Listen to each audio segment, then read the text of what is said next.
ಕಾಣಿಸ್ತಿದೆಯಲ್ಲ, ನೀವು ಈ ಥರ ವಿಡಿಯೋ ಎಡಿಟಿಂಗ್ ಮಾಡಬೇಕಾ? ಈ ಥರ ಸ್ಲೈಡ್ ಎಫೆಕ್ಟ್ ನಿಮ್ಗೆ ಗೊತ್ತಾಗ್ತಿಲ್ವಾ ಯಾವ ಥರ ಮಾಡೋದು? ನಾನು ಹೇಳ್ಕೊಡ್ತೀನಿ, ಬನ್ನಿ.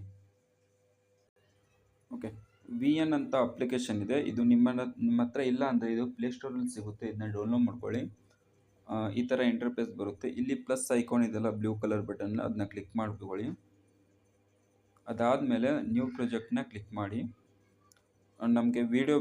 ನಮಗೆ ವಿಡಿಯೋ ಮಾಡ್ಬೇಕು ಅಂದ್ಕೊಂಡಿದ್ದೀವಿ, ಅದಕ್ಕೋಸ್ಕರ ನಾನು ವಿಡಿಯೋ ಬೇಸ್ನ ಸೆಲೆಕ್ಟ್ ಮಾಡ್ಕೊಳ್ತೀನಿ.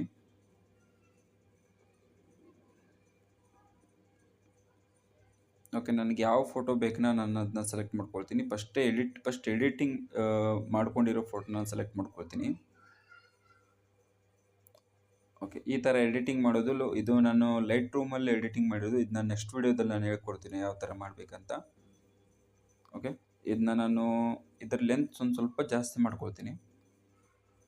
ಅದಾದಮೇಲೆ ಇಲ್ಲಿ ಪಿಪ್ ಅಂತಿದೆಯಲ್ಲ, ಅದ್ರ ಮೇಲೆ ಆಪ್ಷನ್ಸ್, ಅದನ್ನ ಕ್ಲಿಕ್ ಮಾಡಿ ಫೋಟೋಸ್ನ ಸೆಲೆಕ್ಟ್ ಮಾಡ್ಕೊಳ್ತೀನಿ. ಅಂದರೆ ಇದಕ್ಕಿಂತ ಮುಂಚೆ ಈ ಥರ ಫೋಟೋ ಯಾವ ಥರ ಇತ್ತಲ್ಲ ಆ ಫೋಟೋನ ಸೆಲೆಕ್ಟ್ ಮಾಡ್ಕೊಳ್ತೀನಿ, ಅಂದರೆ ಒರಿಜಿನಲ್ ಫೋಟೋನ.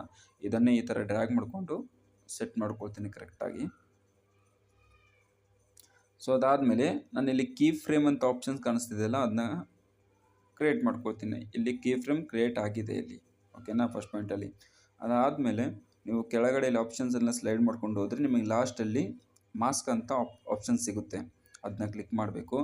ಅದರಲ್ಲಿ ಫಸ್ಟ್ ಆಪ್ಷನ್ಸು ಅದನ್ನ ಕ್ರಿಯೇಟ್ ಮಾಡಿಕೊಂಡು ಇದನ್ನ ಕರೆಕ್ಟಾಗಿ ಸೆಟ್ ಮಾಡ್ಕೋಬೇಕು.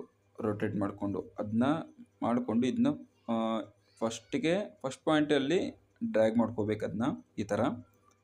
ಅದಾದಮೇಲೆ ಡ್ರ್ಯಾಗ್ ಮಾಡ್ಕೊಂಡಾದಮೇಲೆ ಇದನ್ನ ನಾವು ಕ್ಲಿಪ್ ಆ್ಯಡ್ ಮಾಡಿರ್ತೀವಲ್ಲ, ಅದನ್ನ ನೀವು ಇಲ್ಲಿ ಎಂಡಿಗೆ ತೊಗೊಂಡು ಬರಬೇಕು ಈ ಥರ